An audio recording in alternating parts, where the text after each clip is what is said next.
Jesus nasce, é anunciado, nasce em Belém, levado para Nazaré, criado na casa de Maria, na casa de José. Jesus cresce dentro de um contexto geográfico e social no norte de Jerusalém. Jerusalém é uma junção de palavras. Jeru é um sufixo, Salém é um prefixo. Jeru é uma cidade, Jeru é cidade, Salém quer dizer paz. Jerusalém quer dizer cidade da paz. Daqui a pouco começa a pregar. A Bíblia diz que Jesus nasce em Nazaré. Jesus é criado em Nazaré. Nazaré está no norte de Jerusalém. Jesus sobe de Nazaré para cumprir a profecia que ele vinha de uma terra seca, que não tinha aparência e nem formosura. Ele vem do norte. Quando ele sobe do norte, Jesus começa a fazer milagres. O primeiro milagre que Jesus faz é em Canaã da Galileia, transformando a água em vinho, no Evangelho de João, no capítulo 2. O segundo milagre, Jesus prega para Nicodemos, no Evangelho de João, capítulo 3. O terceiro milagre, Jesus fala com a mulher samaritana, próximo ao poço de Sicar, e diz para ela que ele é a fonte de água viva. No capítulo 5, Jesus está entrando em Betânia, passa na porta das ovelhas, cura um homem que tinha 38 anos, que se achava à beira do tanque. Jesus começa a subir, começa a multiplicar pão, multiplicar peixe, dá visão para cego, dá fala para mudo, dá audição para surdo, e o ministério de Jesus toma uma força muito grande, porque ele não somente pregava, ele pregava e os milagres aconteciam, as evidências, elas eram perceptíveis no seu ministério, sendo ele o próprio Deus encarnado. Como o apóstolo Paulo disse que sendo ele Deus, ele não usurpou o ser como Deus, antes esvaziou-se a si mesmo de toda a sua glória e foi humilde até a morte, e morte de cruz. Pelo que também Deus o exaltou sobremaneira, ele deu um nome que está acima de todo nome. Jesus então no seu ministério terreno, operando maravilhas, dando visão para cego, dando fala para mudo, audição para surdo, fazendo paralítico andar, multiplicando pão, multiplicando peixe, acalmando o mar, acalmando o vento, andando sobre as águas, expulsando o demônio. Jesus agregou-se a ele discípulos e apóstolos. Quando eu falo de discípulos, eu quero que você entenda que o termo discípulo é dado para alguém que aprende de outro alguém. Quando eu ensino a alguém alguma coisa, ele pode dizer que é o meu discípulo, eu posso verbalizar dizendo que discipulei aquela pessoa. Então eles eram discípulos de Jesus, porque aprenderam com o mestre. O termo apóstolo é dado para aqueles que viram Jesus. Apostolado é aquele que andou ao lado, apóstolo é aquele que viu Jesus. Quero que você entenda que aqueles homens agora, eles conseguem dois títulos que são memoráveis. O primeiro título de discípulo, porque foram discipulados pelo mestre, ouviram Jesus, aprenderam de Jesus, conviveram com Jesus. O segundo título, o título de apostolado, porque andaram do lado de Jesus, conviveram com Jesus, comeram com Jesus, andaram de barco com Jesus, dormiram no lugar com Jesus, receberam o título de apóstolo. Então esses homens são discípulos e apóstolos de Yeshua, carregados de autoridade, porque Jesus assoprou sobre eles e falou: eu vos dou poder para que em meu nome expulse os demônios, para que em meu nome cure os enfermos, para que tomando alguma coisa mortífera não vos faça dano algum. Eu vos dou poder para que vocês fiquem ricos no meu nome. Eu vos dou poder para que vocês mandem nas convenções no meu nome. Eu vos dou poder para que vocês façam política no meu nome.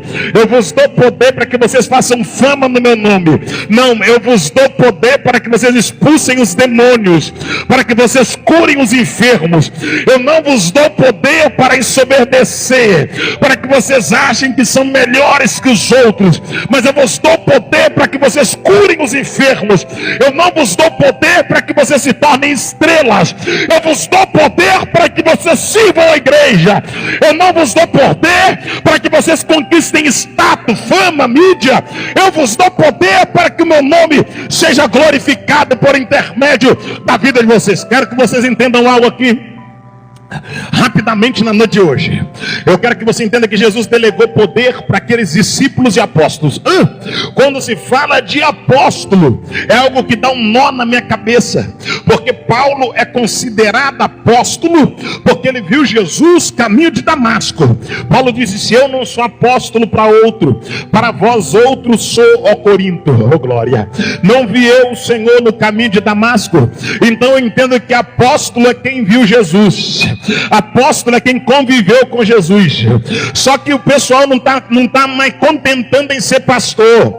Não contenta, irmão. Não faz o serviço de pastor, já quer ser apóstolo. Não faz o serviço de apóstolo, já quer ser semideus. Sabe o que está acontecendo?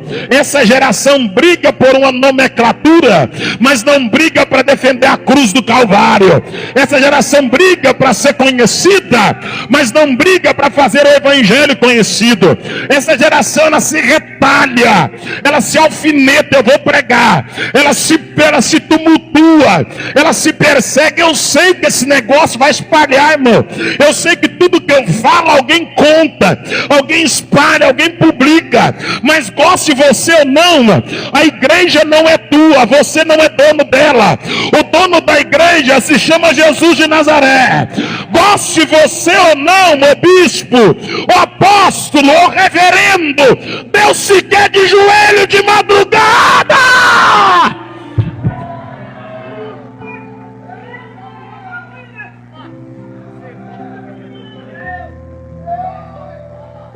Aleluia, aleluia, aleluia, aleluia, glória a Deus, aleluia, aleluia, aleluia. Sabe, querido, Jesus deu poder para ele. Jesus falou: eu vos dou poder. Eu vos dou poder para ungir a rosa. Eu vos dou poder para ungir a vassoura. Eu vos dou poder para poder ungir envelope. Eu vos dou poder para dar óleo ungido. Eu vos dou poder para ungir chave de carro.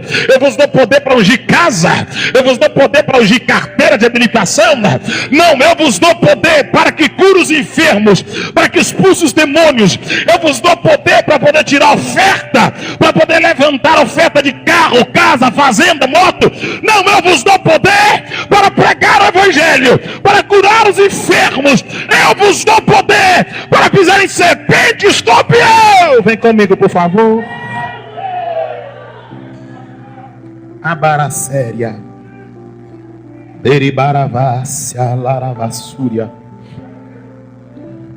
Jesus então, obrigado. Jesus agregou assim discípulos. Eu gosto de me ouvir pregando, que eu vou convertendo. Eles falam que eu sou um pregador mais quadradão, mais antigo.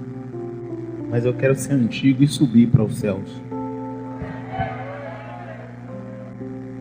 Jesus então agregou assim discípulos e apóstolos.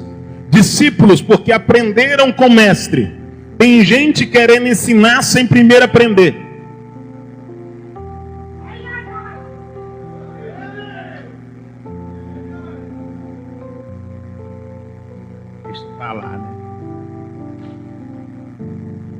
Eles eram discípulos e apóstolos. Discípulos porque aprenderam com o mestre. Apóstolos porque andaram com o mestre, conviveram com o mestre, construíram um relacionamento interpessoal com Jesus. Jesus tinha empatia por eles e eles tinham empatia por Jesus.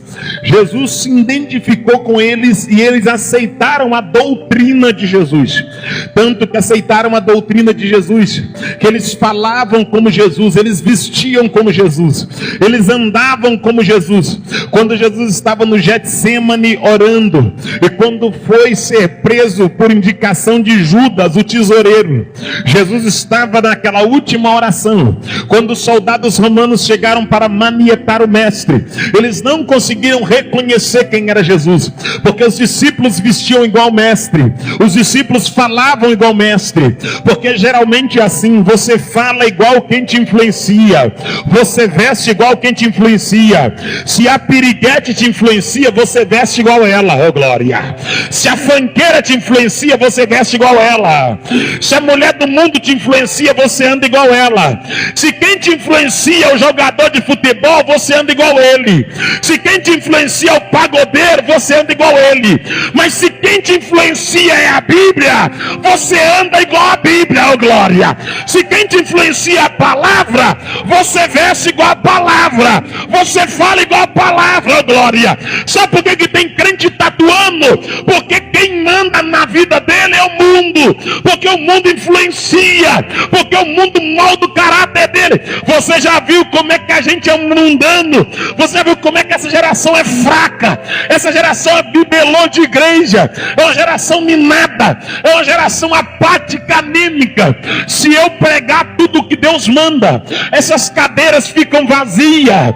Se eu pregar tudo que Deus manda, as igrejas me proíbem de entrar. Se eu pregar tudo que Deus manda, as convenções fecham, abrem o braço e falam: aqui ele não prega, aqui ele não fala. Se eu começar a falar de igreja sendo deixada de pai para filho, se eu começar a falar de adultério no altar, de prostituição, de imoralidade, de pilantragem, não me aceitam. Essa geração, ela não suporta a verdade, ela não suporta ela não suporta a palavra. Eu quero que você entenda algo aqui. Essa noite você não vai colocar dedo de profeta em ninguém. Essa noite você não vai agarrar nos vincos. Essa noite você não vai rodopiar, não vai plantar bananeira. Essa noite você não vai correr de um pé só. Essa noite você vai ficar sentado, centrado, ouvindo Deus falar, e vai voltar para casa falando: eu quero ser mais crente, eu quero ser mais santo, eu quero ser mais limpo, eu quero comando badacébia, eu quero aproximar mais de Deus. Alabadácia. É uma geração que não tem resistência, é uma geração que não tem estrutura, é uma geração que não suporta a palavra. Vem comigo, por favor. Já tem muro de ferro dentro do estado de Minas, já tem cidade que não posso voltar mais, mas não é porque eu pequei, não. Já não posso voltar mais, não é porque eu sou caro, não é porque eu sou caro. Não é porque eu troquei de mulher, porque eu não troquei de mulher, não é por isso. Não é porque eu tenho treta, porque eu não tenho treta, não. É porque a gente bate muito pesado, porque a gente fala a verdade, porque eu quero que você entenda. Sabe qual é a tática do diabo hoje? A tática do diabo é: não constranja para ficar na igreja. Fica na igreja em pecado e não sobe com a igreja. Fica na igreja adultério e não sobe com a igreja. O que adianta estar na igreja e não subir com a igreja? Deus não quer que você enche a igreja, Deus quer que você venha povoar o céu. Deus não está preocupado com você sentado aqui na terra. Deus quer o teu nome escrito lá na glória para adorar.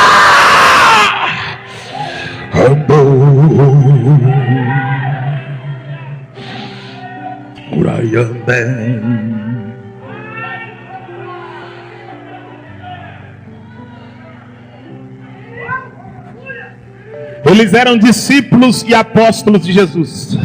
Discípulos porque aprenderam com o mestre. Porque eles que não esqueçam, eles aprenderam, eles foram pedagogicamente doutrinados, ensinados.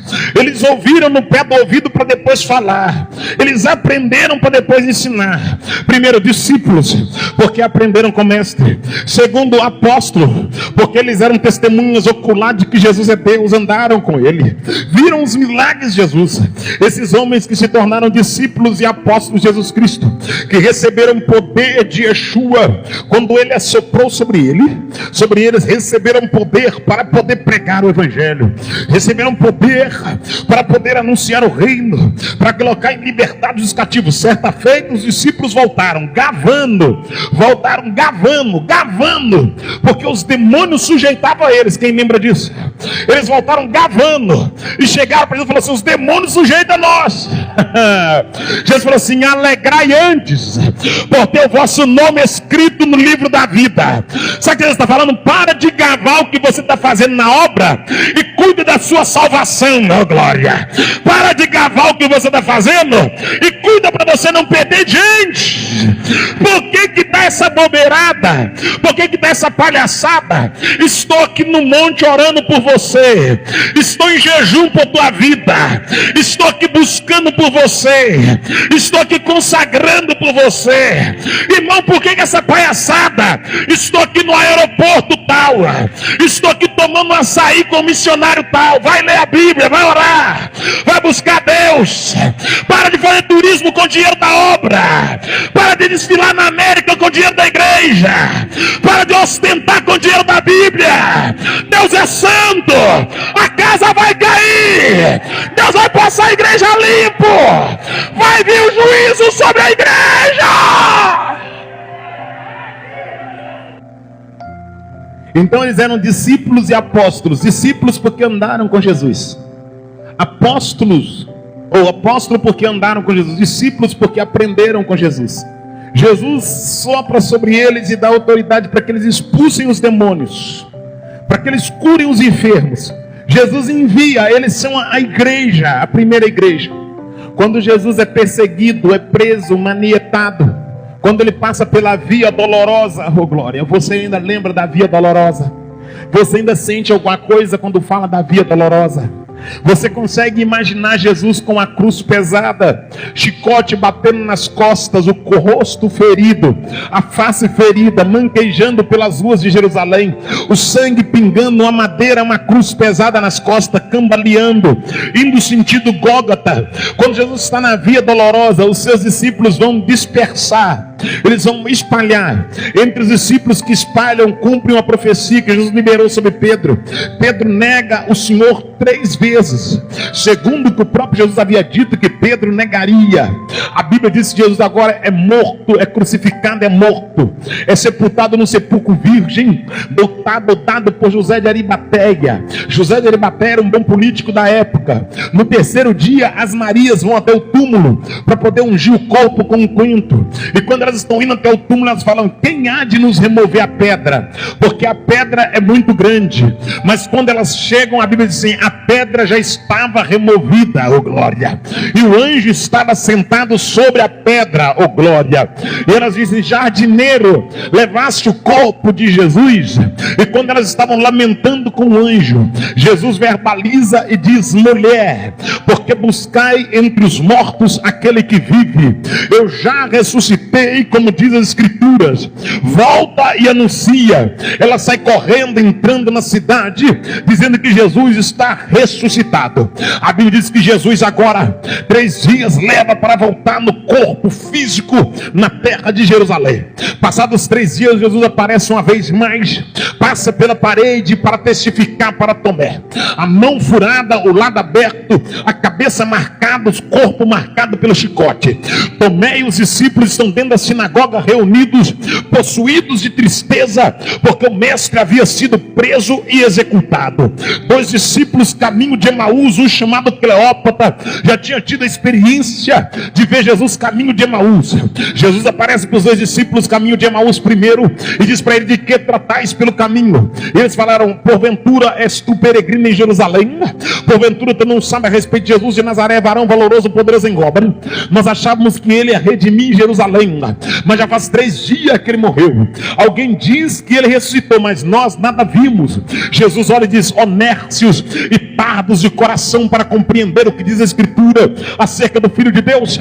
Era necessário que ele morresse e ressuscitasse. Jesus finge que vai sair. Eles convidam Jesus, Jesus entra na casa, parte o pão, desaparece. Eles dizem: Jesus está vivo. Eles voltam para a cidade anunciando que Jesus está vivo. Quando eles anunciam, os discípulos ainda têm dúvida. Maria também já havia dito. Tomé diz para Pedro: eu só acredito se eu ver, se eu tocar na chaga, se eu ver o lado aberto, aí eu acredito que ele está vivo. Aí eu creio que ele está vivo. A parede é de pedra, me imagino do tamanho desse tapete, mais ou menos, a largura da pedra. Os discípulos estão reunidos dentro da casa, conversando, na beira do fogo. Jesus agora vem e passa pela parede, oh glória, atravessa a parede. Jesus atravessa. Eu fico rindo, irmão, porque não tem como alguém desviar sabendo que ele é Deus. Como é que pode? Para onde irei eu se só o Senhor tem palavra de vida eterna? Oh glória, oh glória. Jesus atravessa a parede, passa pela parede, chega do outro lado e fala: Shalom Adonai, paz seja convosco. Jesus vai até Tomé e fala: Tomé, olha aqui a mão furada, olha aqui o lado aberto. Quando Tomé olha, Tomé vê a chaga, o lado rasgado, vê a mão com buraco, vê a cabeça marcada, vê as costas marcadas. E é isso que o diabo tem que engolir. Jesus estava marcado, mas estava vivo. A mão furada, mas vivo. A cabeça marcada, mais vivo. As costas chicoteadas, mais vivo. Porque cicatriz não é sinônimo de morte. Cicatriz é sinônimo de alguém que passou por uma peleja, mas permanece de pé. Eu declaro que essa noite, que a sua cicatriz vai servir de experiência. Você vai chegar do outro lado marcado, machucado, ferido, mas vai chegar de pé glorificando a Deus. Oh glória, eu declaro que essa noite, que as marcas que você traz servem de testificação de que você anda com Deus e que Deus habita em tua vida e que o Espírito Santo te capacita, o Espírito Santo te orienta. Já vou pregar, vem comigo por favor. Quando Jesus aparece para os seus discípulos, ele fica cerca de 40 dias na terra. Ele sobe assunto aos céus diante de mais de 500 pessoas. Primeiro ele come, ele bebe, ele comunga com os discípulos. Depois ele sobe para os céus e diz: eu vou para o meu Pai, eu vou para o vosso Pai, eu vou vos preparar lugar e depois voltarei para vos levar para junto de mim.